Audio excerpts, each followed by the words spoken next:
नमस्कार, खबरां दी इस बुलेटिन च तुहाडा स्वागत। मैं हां परविंदर कौर। पहलां पेश ने ਝੋਟੀਆਂ खबरां। प्रधानमंत्री नरेंद्र मोदी ने वीडियो कानफ्रेंसिंग राਹੀਂ EDFC ਦਾ 351 किलोमीटर लंबा न्यू पाऊपुर न्यू खुर्जा सैक्शन राष्ट्र ਨੂੰ ਸਮਰਪਿਤ ਕੀਤਾ। ਕਿਹਾ ਕਿ ਕੋਰੀਡੋਰ ਆਤਮ ਨਿਰਭਰ ਭਾਰਤ ਦਾ ਸ਼ਕਤੀਸ਼ਾਲੀ ਮਾਧਿਅਮ ਬਣੇਗਾ ਤੇ ਕਿਸਾਨ ਰੇਲਾਂ ਦੀ ਸਹਾਇਤਾ ਕਰੇਗਾ। केंद्र सरकार वालों खेती कानूनों के मुद्दे ते भलके गलबात लई दिता गया सदा। किसान जथेबंदियां ने कीता प्रवान। मीटिंग दोपहर 2 बजे विज्ञान भवन च होवेगी। नीति आयोग के उप चेयरमैन राजीव कुमार ने कहा कि नवे खेती कानूनों बारे फैलाया जा रहा झूठ किसानों के हितों के नाल-नाल अर्थचारे नूं भी ढाह लगा रहा है। वित्त मंत्रालय ने GST मुआवजे की घाट नूं पूरा करने लई सूबिਆਂ ਨੂੰ 6000 करोड़ रुपए की 9वीं हफ्तावारी किश्त जारी की।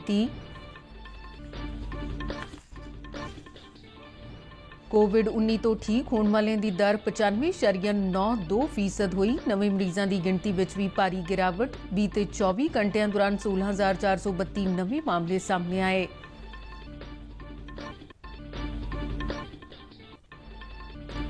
भारत ने मेलबर्न च खेडिया गया दूजा टेस्ट आस्ट्रेलिया नूं 8 विकेटां नाल हरा के जित्तिया।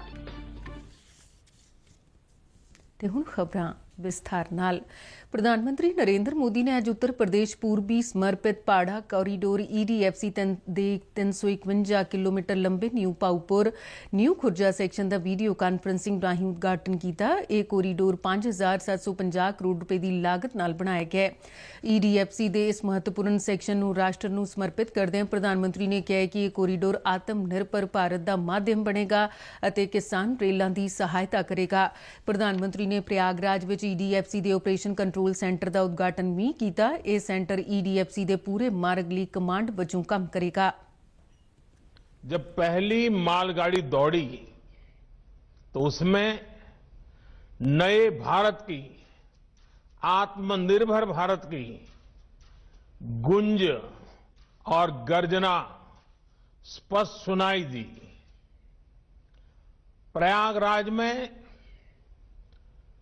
ऑपरेशन कंट्रोल सेंटर भी नए भारत के नए सामर्थ्य का प्रतीक है। ये दुनिया के बेहतरीन और आधुनिक कंट्रोल सेंटर में से एक है। इस मौके रेल मंत्री पीयूष गोयल ने कहा कि यह कोरीडोर कारोबार के नवे मौके खोलेगा ते कानपुर दिल्ली मेन लाइन ते भीड़ भड़के नूं घट करेगा, जिस नाल भारतीय रेलवे तेज रफ्तार दीआं रेल गड्डियां चलाउण दे योग होवेगी। फिरोजाबाद का कांच, खुर्जा का पॉटरी, हाथरस का हींग और अलीगढ़ का ताला इत्यादि को अपना सामान कम समय में और अधिक मात्रा में पोर्ट तक भी भेजने की सुविधा होगी, जिससे वो निर्यात में भी इन विषयों को, इन वस्तुओं को भेज सके, विश्व स्तरीय हमारे उद्योग अपनी छाप पहुंचा सके। इस मौके उत्तर प्रदेश के मुख्यमंत्री योगी आदित्यनाथ भी मौजूद सन। केंद्र सरकार वालों खेती कानूनों ते होर मंगां बारे भलके गलबात लई दिता गया सदा सांझे किसान मोर्चे ने स्वीकार कर लिया। केंद्र ने इस संबंध च मोर्चे वालों गलबात लई भेजी गई तजवीज़ नूं स्वीकार करदिआं भलके गलबात करन दा सद्दा पत्र भेजिआ सी। खेती ते किसान भलाई मंत्रालय दे सकत्तर संजय अग्रवाल ने दस्सिआ कि किसान आगूआं नूं भलके दिल्ली दे विज्ञान भवन च दोपहर 2 बजे गलबात लई सद्दिआ गया। नवे खेती कानूनों तो इलावा मीटिंग दौरान MSP ਅਤੇ हवा के म्यार ਅਤੇ बिजली नाल संबंधित कानूनों ते भी चर्चा किए जाने की संभावना है। इस तो पहला सरकार ਅਤੇ अंदोलनकारी किसान जथेबंदियां विचाले 5 गेड़ां की गलबात हो चुकी है, जो बेसिट्टा रही सी। 5वें गेड़ की गलबात तो बाद सरकार ने किसानों नूं खेती कानूनों च सोधां लई 7 प्रस्ताव भेजे सन, जिन्हां नूं किसान जथेबंदियां ने रद्द कर दिता सी। ये जथेबंदियां खेती कानूनों नूं रद्द करन दी मंग ते अड़ियां रहीआं ते गलबात करन तो ना कर दित्ती।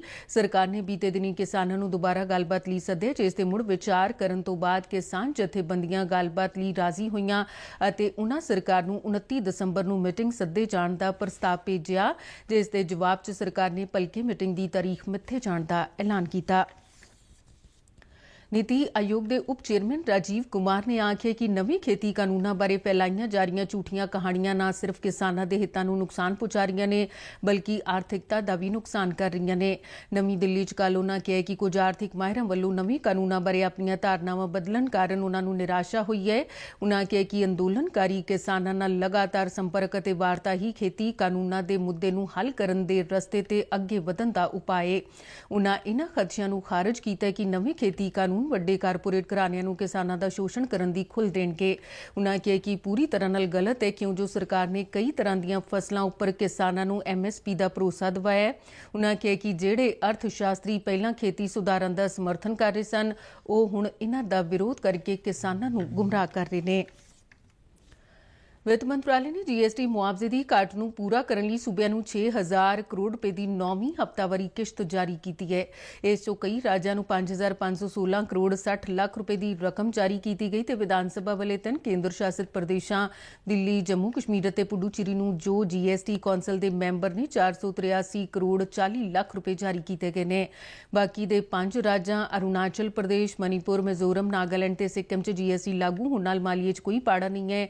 GST ਲਾਗੂ ਕੀਤੇ ਜਾਣ ਕਾਰਨ ਮਾਲੀਏ 'ਚ 1.10 ਲੱਖ ਕਰੋੜ ਰੁਪਏ ਦੀ ਅਨੁਮਾਨਿਤ ਘਾਟ ਨੂੰ ਪੂਰਾ ਕਰਨ ਲਈ ਭਾਰਤ ਸਰਕਾਰ ਨੇ ਅਕਤੂਬਰ 2020 ਵਿੱਚ ਇੱਕ ਵਿਸ਼ੇਸ਼ ਉਧਾਰ ਵਿੰਡੋ ਸਥਾਪਿਤ ਕੀਤੀ ਸੀ ਜਿਸ ਰਾਹੀਂ ਭਾਰਤ ਸਰਕਾਰ ਵੱਲੋਂ ਰਾਜ ਸਰਕਾਰਾਂ ਅਤੇ ਕੇਂਦਰ ਸ਼ਾਸਿਤ ਪ੍ਰਦੇਸ਼ਾਂ ਲਈ ਉਧਾਰ ਲਏ ਜਾ ਰਹੇ ਨੇ। ਇਹ ਉਧਾਰ 9 ਗੇੜਾਂ 'ਚ ਲਿਆ ਗਿਆ। ਇਸ ਹਫ਼ਤੇ ਜਾਰੀ ਕੀਤੀ ਗਈ ਰਕਮ ਸੂਬਿਆਂ ਨੂੰ ਮੁਹੱਈਆ ਕਰਵਾਏ ਗਏ ਅਜੇ ਫੰਡਾਂ ਦੀ 9ਵੀਂ ਕਿਸ਼ਤ ਹੈ। ਇਸ ਹਫ਼ਤੇ 'ਚ ਇਹ ਰਕਮ 5.1508% ਦੀ ਵਿਆਜ ਦਰ ਤੇ ਉਧਾਰ ਲਈ ਗਈ ਹੈ। ਹੁਣ ਤੱਕ ਕੇਂਦਰ ਸਰਕਾਰ ਵੱਲੋਂ 4.7488% ਦੀ ਔਸਤ ਵਿਆਜ ਦਰ ਤੇ ਵਿਸ਼ੇਸ਼ ਉਧਾਰ ਵਿੰਡੋ ਰਾਹੀਂ 54,000 ਕਰੋੜ ਰੁਪਏ ਦਾ ਉਧਾਰ ਲਿਆ ਗਿਆ ਹੈ। ਗ੍ਰਹਿ ਮੰਤਰਾਲੇ ਨੇ ਕੋਵਿਡ-19 ਦੀ ਨਿਗਰਾਨੀ ਲਈ ਪਹਿਲਾਂ ਤੋਂ ਜਾਰੀ ਕੀਤੇ ਗਏ ਦਿਸ਼ਾ ਨਿਰਦੇਸ਼ਾਂ ਨੂੰ ਅਗਲੇ ਵਰ੍ਹੇ 31 ਜਨਵਰੀ ਤੱਕ ਵਧਾ ਦਿੱਤਾ ਹੈ। ਮੰਤਰਾਲੇ ਨੇ ਕਿਹਾ ਕਿ ਭਾਵੇਂ ਕੋਵਿਡ-19 ਦੇ ਨਵੇਂ ਮਾਮਲਿਆਂ ਤੇ ਐਕਟਿਵ ਮਾਮਲਿਆਂ 'ਚ ਗਿਰਾਵਟ ਜਾਰੀ ਹੈ ਪਰ ਵਿਸ਼ਵ ਪੱਧਰ ਤੇ ਕੋਵਿਡ ਮਾਮਲਿਆਂ ਦੀ ਗਿਣਤੀ ਵਧਣ ਅਤੇ ਬਰਤਾਨੀਆ 'ਚ ਵਾਇਰਸ ਦੀ ਨਵੀਂ ਕਿਸਮ ਦੇ ਸਾਹਮਣੇ ਆਉਣ ਦੇ ਮੱਦੇਨਜ਼ਰ ਨਿਗਰਾਨੀ, ਕੰਟੇਨਮੈਂਟ ਅਤੇ ਸਾਵਧਾਨੀ ਵਰਤੀ ਜਾਣੀ ਜ਼ਰੂਰੀ ਹੈ। ਮੰਤਰਾਲਾ ਨੇ ਕਿਹਾ ਕਿ ਕੰਟੇਨਮੈਂਟ ਜ਼ੋਨਾਂ ਦੀ ਪੂਰੀ ਸਾਵਧਾਨੀ ਨਾਲ ਨਿਸ਼ਾਨਦੇਹੀ ਕੀਤੀ ਜਾਣੀ ਚਾਹੀਦੀ ਹੈ ਤੇ ਕੰਮ ਨਿਰਧਾਰਿਤ ਕੰਟੇਨਮੈਂਟ ਉਪਰਾਲਿਆਂ ਤੇ ਅਮਲ ਕਰਦਿਆਂ ਕੀਤਾ ਜਾਣਾ ਚਾਹੀਦਾ ਹੈ। ਇਸ ਤੋਂ ਇਲਾਵਾ ਕੋਵਿਡ ਮਹਾਮਾਰੀ ਦੀ ਰੋਕਥਾਮ ਲਈ ਪਹਿਲਾਂ ਜਾਰੀ ਕੀਤੇ ਗਏ SOP ਦੇ ਅਨੁਸਾਰ ਹੀ ਗਤੀਵਿਧੀਆਂ ਚਲਾਉਣ ਦੀ ਇਜਾਜ਼ਤ ਦਿੱਤੀ ਜਾਣੀ ਚਾਹੀਦੀ ਹੈ। ਮੰਤਰਾਲੇ ਨੇ ਆਖਿਆ ਕਿ ਪਿਛਲੇ ਮਹੀਨੇ 26 ਨਵੰਬਰ ਨੂੰ ਜਾਰੀ ਕੀਤੇ ਗਏ ਦਿਸ਼ਾ ਨਿਰਦੇਸ਼ਾਂ ਨੂੰ ਸੂਬਿਆਂ ਤੇ ਕੇਂਦਰ ਸ਼ਾਸਿਤ ਪ੍ਰਦੇਸ਼ਾਂ ਵੱਲੋਂ ਸਖਤੀ ਨਾਲ ਲਾਗੂ ਕੀਤੇ ਜਾਣ ਦੀ ਲੋੜ ਹੈ। ਕੇਂਦਰੀ ਸਿਹਤ ਮੰਤਰੀ ਡਾਕਟਰ ਹਰਸ਼ਵਰਧਨ ਨੇ ਕੱਲ੍ਹ ਭਾਰਤ ਦਾ ਪਹਿਲਾ ਨਿਊ ਮੋਕਲ ਕਾਂਜੂਗੇਟ ਟੀਕਾ PCV ਲਾਂਚ ਕੀਤਾ। ਨਿਊ ਮੋਸਲ ਨਾਂ ਦਾ ਇਹ ਟੀਕਾ ਸੀਰਮ ਇੰਸਟੀਚਿਊਟ ਆਫ ਇੰਡੀਆ ਵੱਲੋਂ ਬਿਲ ਅਤੇ ਮੈਲਿੰਡਾ ਗੇਟਸ ਫਾਊਂਡੇਸ਼ਨ ਵਰਗੇ ਭਾਈਵਾਲਾਂ ਦੇ ਸਹਿਯੋਗ ਨਾਲ ਵਿਕਸਿਤ ਕੀਤਾ ਗਿਆ। ਡਾਕਟਰ ਹਰਸ਼ਵਰਧਨ ਨੇ ਕਿਹਾ ਕਿ ਇੰਸਟੀਚਿਊਟ ਨੇ ਪ੍ਰਧਾਨ ਮੰਤਰੀ ਨਰਿੰਦਰ ਮੋਦੀ ਦੇ ਆਤਮ ਨਿਰਭਰ ਭਾਰਤ ਦੇ ਵਿਜ਼ਨ ਅਨੁਸਾਰ ਕੋਵਿਡ-19 ਮਹਾਮਾਰੀ ਦੇ ਮੱਦੇਨਜ਼ਰ ਲਾਕਡਾਊਨ ਦੌਰਾਨ ਭਾਰਤ ਸਰਕਾਰ ਤੋਂ ਇਸ ਟੀਕੇ ਦੇ ਸਵਦੇਸ਼ੀ ਨਿਰਮਾਣ ਲਈ ਲਾਇਸੈਂਸ ਹਾਸਲ ਕੀਤਾ ਸੀ। ਉਨ੍ਹਾਂ PCV ਵਿੱਚ ਸਵੈ ਨਿਰਭਰ ਭਾਰਤ ਦੇ ਇਸ ਯਤਨ ਲਈ ਸਿਹਤ ਅਤੇ ਪਰਿਵਾਰ ਭਲਾਈ ਮੰਤਰਾਲੇ ਵੱਲੋਂ ਕੀਤੇ ਗਏ ਵਿਸ਼ੇਸ਼ ਯਤਨਾਂ ਦਾ ਜ਼ਿਕਰ ਵੀ ਕੀਤਾ। ਪ੍ਰਧਾਨ ਮੰਤਰੀ ਦੇ ਆਤਮ ਨਿਰਭਰ ਭਾਰਤ ਬਣਾਉਣ ਦੇ ਵਿਜ਼ਨ ਤੇ ਬੋਲਦਿਆਂ ਡਾਕਟਰ ਹਰਸ਼ਵਰਧਨ ਨੇ ਕਿਹਾ ਕਿ ਨਿਊ ਮੋਸਲ ਮਹੱਤਵਪੂਰਨ ਅਤੇ ਉੱਚ ਕੋਟੀ ਦੇ ਟੀਕਿਆਂ ਦੇ ਖੇਤਰ ਵਿੱਚ ਭਾਰਤ ਦੀ ਖੋਜ ਤੇ ਵਿਕਾਸ ਅਤੇ ਨਿਰਮਾਣ ਦੀ ਸਮਰੱਥਾ ਨੂੰ ਦਰਸਾਉਂਦਾ ਇੱਕ ਸ਼ਾਨਦਾਰ ਉਦਾਹਰਣ ਹੈ। ਉਨ੍ਹਾਂ ਕਿਹਾ ਕਿ ਹੁਣ ਤੱਕ ਅਸੀਂ ਨਿਮੋਨੀਆ ਕਾਂਜੂਗੇਟ ਟੀਕੇ ਲਈ ਵਿਦੇਸ਼ੀ ਕੰਪਨੀਆਂ ਤੇ ਨਿਰਭਰ ਸੀ ਤੇ ਇਹ ਟੀਕਾ ਸਾਨੂੰ ਮਹਿੰਗੀ ਕੀਮਤ ਤੇ ਮਿਲਦਾ ਸੀ। ਉਨ੍ਹਾਂ ਕਿਹਾ ਕਿ ਨਿਮੋਨੀਆ 5 ਸਾਲ ਦੀ ਉਮਰ ਤੋਂ ਹੇਠਾਂ ਦੇ ਬੱਚਿਆਂ 'ਚ ਵੱਡੀ ਪੱਧਰ ਤੇ ਮੌਤ ਦਾ ਕਾਰਨ ਬਣਦਾ ਹੈ ਅਤੇ ਵਿਸ਼ਵ ਵਿੱਚ ਹਰ ਸਾਲ ਤਕਰੀਬਨ 10 ਲੱਖ ਮੌਤਾਂ ਹੁੰਦੀਆਂ ਨੇ। ਭਾਰਤ 'ਚ ਕੋਵਿਡ-19 ਤੋਂ ਠੀਕ ਹੋਣ ਦੀ ਦਰ ਵਿੱਚ ਲਗਾਤਾਰ ਸੁਧਾਰ ਜਾਰੀ ਹੈ। ਸਿਹਤਯਾਬ ਹੋਣ ਵਾਲੇ ਮਰੀਜ਼ਾਂ ਦੀ ਦਰ 95.92% ਹੋ ਗਈ ਹੈ। ਬੀਤੇ ਦਿਨੀ 24,900 ਤੋਂ ਵੱਧ ਕਰੋਨਾ ਮਰੀਜ਼ ਸਿਹਤਯਾਬ ਹੋਏ ਜਿਸ ਮਗਰੋਂ ਦੇਸ਼ 'ਚ ਹੁਣ ਤੱਕ ਕਰੋਨਾ ਮੁਕਤ ਹੋਣ ਵਾਲੇ ਲੋਕਾਂ ਦੀ ਗਿਣਤੀ 98,07,569 ਤੱਕ ਪਹੁੰਚ ਗਈ ਹੈ। ਕੇਂਦਰੀ ਸਿਹਤ ਮੰਤਰਾਲੇ ਮੁਤਾਬਿਕ ਬੀਤੇ 24 ਘੰਟਿਆਂ 'ਚ 16,432 ਨਵੇਂ ਕਰੋਨਾ ਮਾਮਲਿਆਂ ਦੇ ਸਾਹਮਣੇ ਆਉਣ ਨਾਲ ਦੇਸ਼ 'ਚ ਪੁਸ਼ਟੀ ਵਾਲੇ ਕੁੱਲ ਮਰੀਜ਼ਾਂ ਦੀ ਗਿਣਤੀ 1,02,24,303 ਹੋ ਗਈ ਹੈ। ਮੰਤਰਾਲੇ ਨੇ ਕਿਹਾ ਕਿ ਬੀਤੇ 24 ਘੰਟਿਆਂ ਦੌਰਾਨ ਕੋਰੋਨਾ ਕਾਰਨ 252 ਵਿਅਕਤੀਆਂ ਦੀ ਮੌਤ ਹੋਈ ਹੈ ਜਿਸ ਨਾਲ ਦੇਸ਼ ਵਿੱਚ ਕੋਰੋਨਾ ਨਾਲ ਮਰਨ ਵਾਲਿਆਂ ਦੀ ਗਿਣਤੀ 1,48,153 ਹੋ ਗਈ। ਦੇਸ਼ 'ਚ ਇਸ ਵੇਲੇ 2,68,581 ਐਕਟਿਵ ਮਾਮਲੇ ਨੇ। ਤੇ ਇਸ ਦੇ ਨਾਲ ਹੀ ਖਬਰਾਂ ਦੇ ਬੁਲੇਟਿਨ ਖਤਮ ਹੈ। ਨਮਸਕਾਰ।